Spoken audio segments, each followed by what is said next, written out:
Hello, my name is Ann Fanatico, and I teach agroecology at Appalachian State University in the Goodnight Family Department of Sustainable Development. I also teach sustainable livestock production, and I'm excited to talk to you all today about sustainable poultry and social justice. And this is a presentation along with Dr. Kathleen Liang at North Carolina A&T and also director of CEFS, the Center for Environmental Farming Systems. So I'm going to go ahead and share my screen here. It'll take just a minute to pull this up. And this is our topic for Carolina Farm Stewardship Association conference. Again, my name is Ann, and I'm presenting along with Dr. Kathleen Liang, who is the Kellogg Distinguished Professor of Sustainable Ag. And I'm excited to talk about this topic and also tell you more about a project that we're doing and tell you more about agroecology in Western North Carolina and our sustainable development farm. We often call it the SD farm. So I'm going to proceed through some slides here as I talk to you. And as we talk about sustainability, we have to be aware of the growth of world population and keep in mind that by 2050, poultry will provide 1/3 of the global meat for 10 billion people. It is a high quality protein, but it's important to examine the consumption of poultry and meat, especially with the impact on the environment. You know, we're seeing so much impact from climate change now and pandemics. And then we also need to look at equal benefits for people of producing poultry and welfare for the poultry themselves. So, as we talk about poultry sustainability, we can talk about several different approaches. We're going to talk about more of an efficiency approach and also an approach of robustness. So, one thing about poultry is that they are very efficient converters of feed to meat. They have a feed conversion ratio of 2 or less, which is really one of the best that you can get with animal production. And they also don't produce methane from digestion like cattle do. Obviously, there can be methane production from how their manure is handled, but there is an interest in chickens and poultry, an entire species shift actually from ruminants to monogastrics like chickens and pigs because of how efficient they are and they don't produce methane or produce very little. But a whole nother approach to sustainability is through robustness. And this is following our agriculture, ecological agriculture that follows nature and takes advantage of natural processes such as nutrient cycling and having a high diversity for mutualistic interactions. And it's a type of agriculture that does not depend on fossil fuels. So I've got an image here, just to remind you of the importance of nutrient cycling and, for example, growing crops and livestock on the same farm so that you can use the manure to fertilize the crops. But there can be obviously a continuum between these two systems. It can be an overlap or a combination. But these are the two general directions that we'll talk about. And I think everyone's interested in continuous improvement of poultry production, no matter what type it is, whether it's large scale or small scale. But let's take a look at two different approaches. Looking at large scale, this is done worldwide, of course, and it's done with very energy efficient housing, controlled environment, fast growing meat genetics, birds that can grow out, broilers or meat chickens that grow out in 7 weeks or less, 6 weeks, using high performance feeds such as corn and soybeans and with appropriate supplements, a very targeted healthcare, and large scale centralized slaughter at large facilities. This gives us economies of scale that fit right into this model of large scale efficient production. But if we look at another scale, if we look at small, mid scale, this is often done on a bioregional production basis, meaning that it's within a certain bioregion or even a watershed. It's usually going to be local or regional. And this is where nutrients can be cycled and where we can address community efforts too. It tends to be open housing. It's not very energy efficient and not even really a controlled environment. It has access to the outdoors largely for enrichment for the birds. Using differentiated genetics, not just fast growing, but also medium, slow growing meat chickens, and alternative feeds instead of high performance feeds. It also looks at a holistic management of health, keeping in mind the interconnectedness of the planet, people, and animals in terms of health, and a decentralized type of slaughter at small facilities. And we've seen during the pandemic that this can really be an issue. It can be a bottleneck, actually, um, with the large facilities, and there is interest in more decentralized, smaller facilities. So we don't get quite the economies of scale that we would get in the large scale production, but we do get a resilience to challenges and robustness. So if we look more closely at large scale intensive chicken meat production, I pulled these images off the internet from University of Georgia. They've got a really useful website on ventilation, um, because a lot of the production in large houses is well documented and standardized, and as I mentioned, done throughout the world. So this is an example of tunnel ventilation, a type of ventilation where even in hot weather you can really pull the temperature down, provide cool temperatures, ventilation for the birds. So this is very much a controlled environment and efficient housing.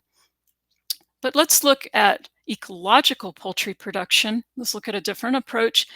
And there's not really blueprints for this because ecological organic ag tends to be site specific. So it really depends on your environment, exactly what you're trying to do. So this is an example of using stationary houses, like here with outdoor access. This is an image of housing that I've actually used in Arkansas, University of Arkansas. That was a large house with a full monitor roof here. Um, it was about 100 feet long and allows outdoor access. There are smaller portable houses. This is a type that people generally build. A mobile range coop is what they're often called, and might move with ATV. This is a new one that Purdue Foods actually has developed, and it moves. Some of these move by themselves. So in some ways, this looks like a regular chicken house, but it's on the ground. It's on pasture. So it's really interesting to make sure that you're providing a lot of pasture, in this case, to those birds. Or it may be smaller shelters, field shelters on pasture. And this is an example of the research pens that we use at Appalachian State at our Sustainable Development Farm. We call it the SD farm. So ecological poultry production systems, they also, as I mentioned, include outdoor access. So the production systems can be different. It may be intensive, or it may be extensive with rotation. And so that does mean moving the houses. So this shows a setup we've had at times at the SD farm, actually using a deer feeder. We generally keep a feeder underneath that to catch the grain. And this is extensive, using a lot of land, and it's portable. This shows more of a semi-intensive production system developed that I developed in Arkansas years ago. This house is portable, but you don't have to move it. We hadn't moved it for some time here. And this is another example here of more intensive with outdoor access, again at University of Arkansas years ago, and showing it's a little bit harder to rotate these birds. And these were fast growing birds that did not really want to rotate anyway. They're in the shade there. So that takes us to discussing genetics also. that the genetics that you use in ecological poultry production can be quite diverse. They depend on the environment and your system. So it may be that you're using the hybrid meat birds. This is an example of Hubbard breeders, different types of males that you can use for slow growing, medium growing, or fast growing birds. So this is matching genetics to this type of system. Or you can focus on conserving standard breeds. This is an example of the New Hampshire. And we do have a great example of breed conservation here in North Carolina, the Livestock Conservancy. As we look at ecological poultry feeding, let's look at feed crops. It's typically grain and pulse crops that are used, like soybeans and corn. But it's important to build organic matter in the soil. And you do that, of course, with reduced tillage, no-till cover crops. And here's an example of growing soybeans with a rye cover crop, an image from the internet. And this will help us to reduce emissions, greenhouse gas emissions, and try to sequester excess carbon in the soil, as will using renewable sources of energy like solar or biodiesel for farm equipment. Alternative feeds are important in ecological poultry production because poultry can eat things that humans do not. They can eat coal crops, they can eat crop residues. This shows from our SD farm an image of mangled beets that we actually did grow for poultry. Um, but you can use also crop byproducts and even some food waste, as long as you're observing food safety here. You can actually use these to transform the crop byproducts into an insect biomass, some type of invertebrate biomass. It could be worms, but black soldier fly is one that's got a lot of interest now. So much interest that the company EnviroFlight is actually relocating to the Research Triangle in North Carolina. And this is some of their products. Their insects here. This is frass. That's a very useful product, the feces basically of the insects. And then this is a meal where the oil has been removed. So it can be done on a large scale, but it can also, this insect biomass can be done on a small scale. This shows a campus facility we have at App State with a biopod to maintain a colony of black soldier fly.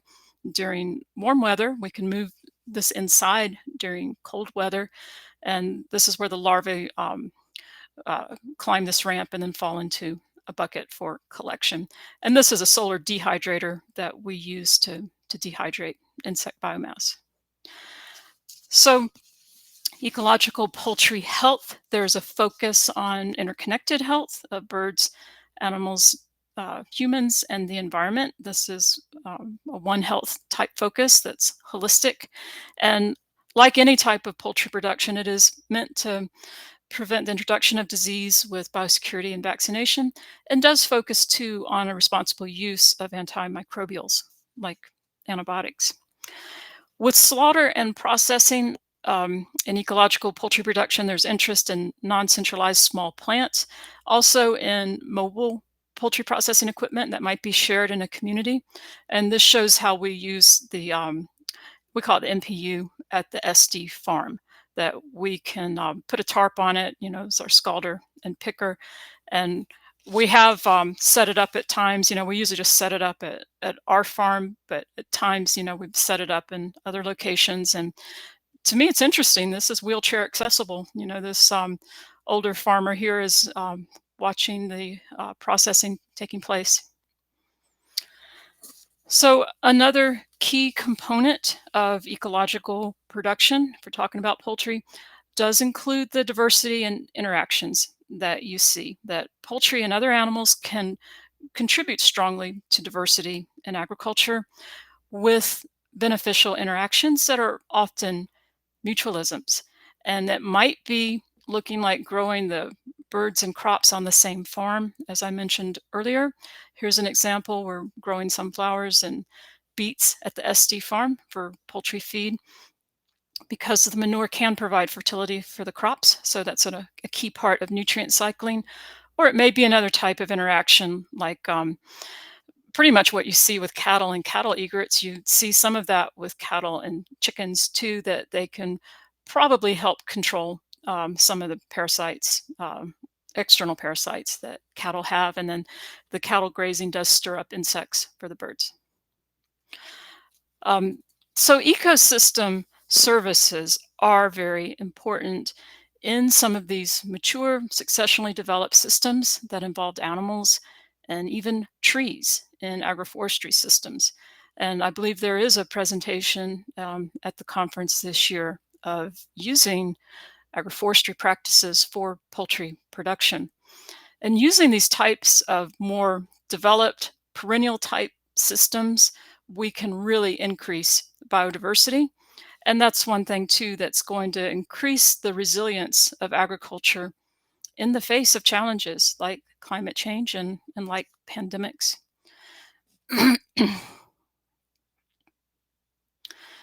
So one thing I want to point out with poultry production, poultry can be carbon neutral. And as long as we're reducing our use of fossil fuels, and as long as we're trying to sequester carbon in the soil, it's really, I think, incredible that we can grow meat. Nature does farm with animals, and we can grow animals just using current carbon. We don't have to use the old uh, fossil fuel, that we shouldn't take out of the soil anyway. We should leave it there. So, the photosynthesis is going to fix carbon, the atmospheric carbon in the plants, and this is glucose that the animals eat. And as long as you're managing the manure well, the manure should contribute to the soil carbon organic matter, and it can even be sequestered over a long time. But with respiration and with decay, this completes the carbon cycle. So, and of course, humans, we eat the chicken products. So poultry, depending how you raise them, they can be carbon neutral. But one thing we have to always keep in mind is that our arable land is limited. And we critically need these types of efficiency that we started out talking about, or using robustness and renewable resources, because our arable land is limited. And it actually makes more sense to feed grains directly to people instead of livestock, talking energetically. But keep in mind, poultry meat is a very high quality protein. So we do have a lot of arable land, but we know that it's limited, and we need to take care of it. And land use does come into play. So I think what we'll see, of course, is a diversity of production systems, especially in cities where there's high human populations. That might be more where we see around the world intensive animal production. But in areas that are rural, low human populations, that's where we might see more of the ecological integrated crop and livestock production systems. And then I do believe there's overlap. Um, as I've mentioned, I think there's a continuum with these. In any case, with any type of poultry production, we need to discuss equity and social justice, because agriculture has food producing and economic roles, but as we've seen, it also has environmental roles like ecosystems, and it has social roles. So, how can agriculture and food systems support people equally?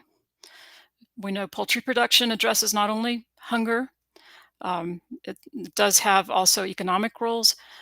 It also addresses poverty. It contributes to justice. It can, environmental, social, and racial justice as a part of sustainable development. So this is the direction we'll look at for the second part of our discussion here, that as we look at social justice, there is a gap between producers and consumers in the US. As more people live in cities over time, and as agriculture has consolidated, the gap has grown between urban and rural. Only 2% of the population is involved in agriculture now. But many consumers want to know more about food production, and many are interested not only in taste and cost and nutrition of their poultry products, they're also interested in ethical consumerism. So, consumer concerns, there's many. One of the ones that we're going to be looking at with a new project is the responsible use of antibiotics to make sure we keep the medically important antibiotics working and look at antibiotic alternatives such as probiotics or essential oils. So it's important to think about consumer education as one way to close the gap between producers and consumers. And that might be with consumer materials, labels, and certification programs such as USDA Organic, or it may be more with a dialogue. And Feed the Dialogue in North Carolina, Feed the Dialogue NC.com, does try to talk more with consumers and dialogue, talking about foods we eat and the farmers who feed us. So I think this is an interesting resource in North Carolina that talks about crop production, livestock, consumer issues, including antibiotics. So I'd encourage you to take a look at that. But we know that shared values between producers, companies, consumers, and other stakeholders is important, and especially transparency. And one thing is we have to be sure that there's not hidden cost that negatively impact the environment or marginalized populations. And having knowledge is very empowering for people. So, a participatory approach, I think, is an interesting way to try to bring producers and consumers together. And producers, companies can reach out and engage consumers, but also multiple stakeholders, not just consumers, of course. There needs to be advocacy, as we know, for farmers, contract growers, for example, for plant workers, for immigrants. There are many stakeholders, educators, um, just many ways that we need to pull this together. And the advocacy is very important to increase justice, environmental, social, and racial justice, and increase the voice of consumers, growers, and community, and hear their stories. So, an example in North Carolina, most of us are familiar with RAFI, the Rural Advancement Foundation International, that has historically done important work in contract agriculture, and also the environmental justice movement, which is got a very strong base, probably born in North Carolina, and also Farmers of Color Network. So, this is an example that we see in our state of efforts to bring producers and consumers together and increase social justice. There is another approach, which is actually local and regional food production systems that bring producers and consumers together in the food system. And what this means, of course, is local food. And in order to do local food, we need a lot more beginning farmers, especially underrepresented farmers. So, as I mentioned before, this is a really bioregional type of production where we see nutrient cycling. It's local or regional, so it's close enough geographically to use manure from animal production to fertilize crops. So it allows nutrient cycling, also using some of the um, crop byproducts that people don't eat, but we can transform in different ways. And it allows us, local production allows us to build relationships around food and not just economic exchanges, and actually build community, because we are striving for not just equality, we're striving for equity and justice. This uses a commons approach, is often what it's called in sustainable development, one that's based on equal exchange and fairness, and one where the risk and benefits are shared. And it's not just like the farmer taking on a lot of risk, it's actually shared risk and solidarity with the farmers in a community, shared risk and benefits. And this can include some different business models. I mean, it could include co ops, not that that's a new model, collaborative work, group land ownership or land tenure. And in local production, profits are generally made at a local level and keeping wealth in the community. So these are community led solutions that prioritize community food needs and health over the generation of wealth for stakeholders. So, Dr. Liang and I are part of a Sustainable Agriculture Systems SAS poultry project. And this is a consortium of universities that target research, education, outreach in reducing antibiotics in poultry production. It's led by the University of Connecticut, but it does include about 13 universities, and it does include Appalachian State University, North Carolina A&T, where Dr. Liang teaches. Also includes some researchers at NC State.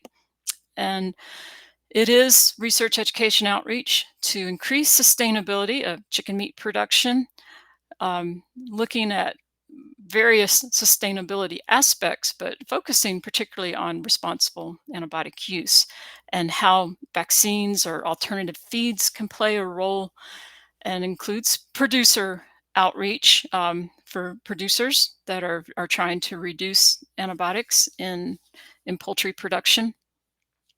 It includes online education and student-centered learning. I think it's exciting to see institutions and communities seeking positive change together to reduce greenhouse gas emissions, reduce pathogenic microbes, reduce resistance to antibiotics, and increase ecology, increase animal welfare, and community engagement.